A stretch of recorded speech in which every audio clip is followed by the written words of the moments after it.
Hello, VC, and welcome back. Today, we're going to be talking about the two new Steely Dan albums that were released by Chad Kassem over at Quality Record Pressings, over at Analog Productions. Well, really not Analog Productions because the production company never got involved with any of these records. These records were already remastered. And I'm guessing Chad got the plates and he pressed them because these are pressed at Quality Record Pressings. I don't know where we get this thing on here. 100% analog masters. That's false advertising. This is not an analog record right here, folks. So, yeah, I got an issue with that. That's for darn sure. This is a digital record that was made over at the Master Disc by Scott Hall. Mastered by Scott Hall at Master Disc. And they put a sticker on there, analog 100% masters. Yeah, I got an issue with that. Well, let's talk about the records. This is the Steely Dan record, Two Against Nature. And of course, Chad is producing the record, so to speak, at Quality Records. So he went to City of Industry over at Stroughton, and he got these beautiful covers made for the records. And they're two LPs at 45 RPM, and they're $60 each, which is, that's kind of been where the Music Matters kind of started their price point years ago. So, and MoFi charges same price for their two LPs, only you get a nicer cover with Analog Production stuff. I guess MoFi can't afford the little extra to get the shiny cover. What's that show Hellboy? Anybody ever watch that show Hellboy? The couple of movies? There was one there, and there was a certain character in the movie, and he liked shiny. You know why? Because everybody likes shiny. This is nice. This shiny. This is nice, people. We like that. And what I don't like, is when you put this record on, especially that first song, and there's a number of songs like it, because this here kind of era of Steely Dan, they feature that snare drum in the front, right in the forefront. They've got it in the mix, really predominant. You can't even hardly hear any cymbals in the mix. Barely hear any kind of cymbals. But that snare, man, that is right in your face all the way through a lot of these songs. That kind of seems like their signature. And when you have a digital recording and that snare is snapping in there, it is so overpowering and so obnoxious. I can't listen to this stuff. How's the rest of it? Yeah, it's good. I wrote some stuff down. Of course, I didn't bring the book here. Let me go get that book for a second.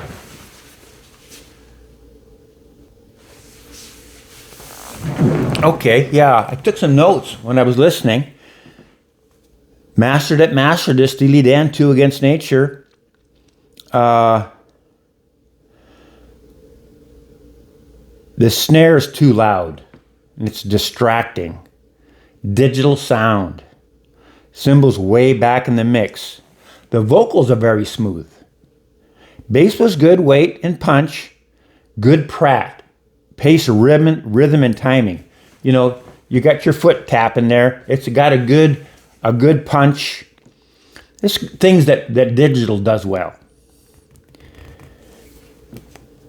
It's What a Shame About the Snare. What a Shame is the name of the song. About Me. What a Shame About Me. The snare is less prominent. It's less up in your face. And it's better. It's less distracting. Can hear a little bit more skin and the body of the snare. Still, there's no cymbals. Very clean, dead, silent background. Kind of like the Dead is important on that part. And when the cymbals do appear, I only hear like the swish part of it. Now, on side 2, Two Against Nature, lots of sound, but I can't really tell what's going on. I can't tell what any of the instruments are. I can hear lots of different sounds going on, but I don't know what they are. Oh, it's 33, LOL. Put it at 45. Okay, better. The horns sound good. Now I can tell what things are supposed to be. Okay, on Janie Runaway, now we hear cymbals, bad digital cymbals. No definition, no bronze, no stick, just chit, chit, chit, chit, chit. Yeah, kind of like that. Lots of chit. No swoosh, no bronze, no stick. You know, when you listen to these jazz albums by these tone poets and such, and we're listening to the way that these Rudy Van Gelder mic'd up all the instruments, and we're listening to those cymbals, and we can hear all the instruments so clean. This type of recording like this, when they're doing it like this, it just brings to your attention how badly it's done. How it's about how you want to mix a record, I guess. And the digital is no friend to cymbals or snare drums. And let's talk a little bit more about some different stuff here. Put this one down. Okay, we got the Nightfly. Here's another Steely Dan sort of record, Donald Fagen here. The Nightfly. And this is a digital record too, isn't it? That's right. But this particular copy was produced in 2010 by Warner Brothers. It was remastered by Chris Bellman over at Bernie Grundman Mastering and pressed in the Netherlands. And this record is fantastic. I've had a few other copies prior to this, and I never did like the high end of them. They were always irritating to me. No matter what kind of pressing I could find, I didn't like the high end of it. It was just irritating because it was that digital. It was kind of funny. I remember when I used to have the CD of this, I really enjoyed the CD. I thought the CD sounded great. Then I tried to get a record to sound that good. I couldn't do it until I got this one. Chris cleaned up all that stuff. I think it must be something to do with, like when Run Out Groove does. They take the digital tape and they run it through an all analog chain after that. And they're able to clean up all those kind of those digital artifacts. They can get rid of a lot of that. And we know that over at Bernie Grundman Mastering, they also have an all analog chain.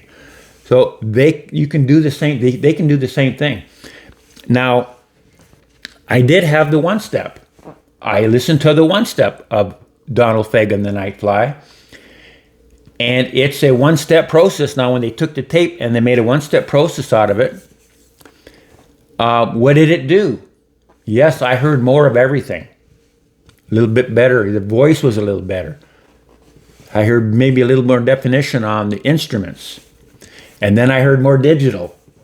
Yeah, everything. They didn't remove the digital, excuse me, from, like, say, a record like this, which I just listened to again. I really didn't hear. I didn't listen to the whole record, of course. The couple songs I listened to, I really didn't hear the digital in it. So this is really good. I really do enjoy this copy here, the 2010 copy. Really good. But the one step, not so much. No, I don't have it anymore. I sent it back because I didn't like the extra digital sound that it had. I'll take a little bit less of everything and not hear the digital in it. That's how much that digital is distracting from the beauty of the analog sound. Okay, here's another record we can talk about. This is again a digital mastering, right? It was recorded digital in the first place. There's no way to get an analog tape out of this because it's always going to be digital. And again, it's the same thing that I don't like about this record is the snare drum. Cymbals and drums are hard for digital to get right. And that snare on here, it's not as bad as on this Two Against Nature record. Not nearly as bad, but it still has that digital sound to the snare. But the rest of the sound, what they did on this record is so good. And I can, there's a few songs I really love, and it doesn't have that snare right in your face. So I like this record, but it still has some of those digital artifacts in the record that I don't like. And again, talking about a digital record, we're talking about records from the 90s, right? It's really hard to get rid of it unless you do like what Run On Groove does or what Chris Bellman will do. But something like this that's made by Universal, they're just going to take the digital tape and they're going to make a transfer, kind of like Masterdisc, what they did. And I love the record. The music is fantastic, but it's fatiguing because it's got those digital artifacts, some of the really hard, snappy stuff that is fatiguing about digital. So that's the problem with this one. It's too much in your face, hard, snappy. Things don't sound correct. But, like the horns sound good, the guitars sound good, the bass is really good. There's a lot of good things about digital. If everything was bad about it, everybody would hate it. There would never be anybody to say, oh, digital is bad. Or digital, you know what I mean? So, this one here, no, I don't like the record at all. Now, let's go move on to this one. And it just illustrates what we already know. And I never did my homework. The Steely Dan records, I always wanted them. When the record store day, when they came out with these two records, that was really the only things I wanted to get was that. And of course, I don't have a record store in my city. So I figured I'll just go on eBay the next day and I'll pick them up. But they were already $100. I'm like, no, I really don't want to do that. So I'll just wait. And every time I would look, they were getting more and more expensive all the time. So when I saw these, and they were, look at how gorgeous these are, with the Stroughton, Analog Productions, everything, $60. Yeah, I'm buying that. We're going to get those. I didn't do my diligence. I didn't look at who remastered the stuff, where it was done. I was just assuming that, okay, it's Analog Productions, it's Chad Kassem. He's going to go get Kevin Gray, and they're going to remaster them, and they're going to be great. No. It's Quality Record Pressings is doing this.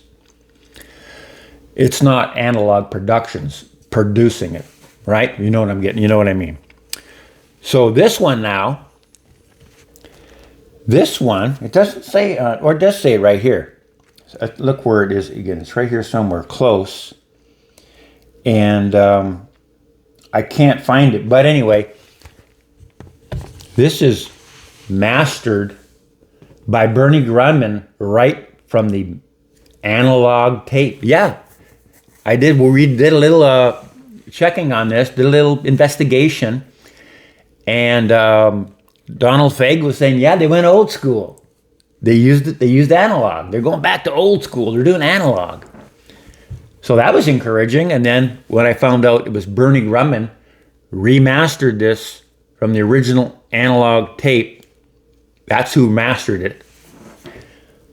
And you can tell, oh my goodness, what a fabulous record. Fabulous sounding record. Really big soundstage. Just audiophile all the way. Everything is fantastic. Now, again, they've got that snare prominent right in your face, banging away. But it's not drawing, your attention's not drawn to it because it doesn't sound artificial, it doesn't sound wrong. It just sounds good. It sounds right. There's all the dimensions of the snare drums is there. It's not just a little frequency of it. It's all of it's there. And so it's not distracting. It really is part of their sound, and it's not obtrusive in any way. And Donald Fagen, his voice is really intoxicating. I mean, this Everything Must Go, that song, because that's the song on side 4, the last song. And that's not the only one. There's a few other ones on there where he's singing, and it's like you're in a club, and there's like, narcotics in the air, smoking around, and you just get right in the sauce, and you're just intoxicated, and you're just falling in love with the whole thing. That's the way I was feeling when I was listening to, especially his voice when he's singing and he's doing his thing. I really enjoy that. I do love it. And but now, the one thing I will say about this is more on the Asia kind of a side of their style, more than a Countdown to Ecstasy style. On Countdown to Ecstasy, there's a lot of virtuoso guitar playing, a lot of virtuoso keyboards, lots of intricacy, lots of details, lots of musicianship. This is kind of like old guys playing music. They're not speedy anymore. They're not fast. They're not virtuosos trying to do all this fancy stuff. They're just having fun, playing music, making some good sounds. And there's not a lot of solos. There's not a lot of that kind of stuff. I think, but I really do love the record. That's the thing. It kind of just explained to you what's going on the record. I think it's a masterpiece here. This is a really good, fantastic sounding record. It's just the differences between analog and digital. This is why I like analog in the first. This is why I rejected digital, okay? Because the way this sounds. That's why I don't like digital, okay? And this is why I like analog. And thanks for watching. I hope you enjoyed the video. And don't forget to, leave some comments down below. Hit the like button, subscribe, and share the video. It's important. There's a lot of folks not getting any, they're not getting any notifications. So share it with your friends so they get notified. Maybe they have to resubscribe. You know how all that stuff happens in YouTube. And hope you all enjoyed it. And leave some more suggestions for future videos. Bye for now.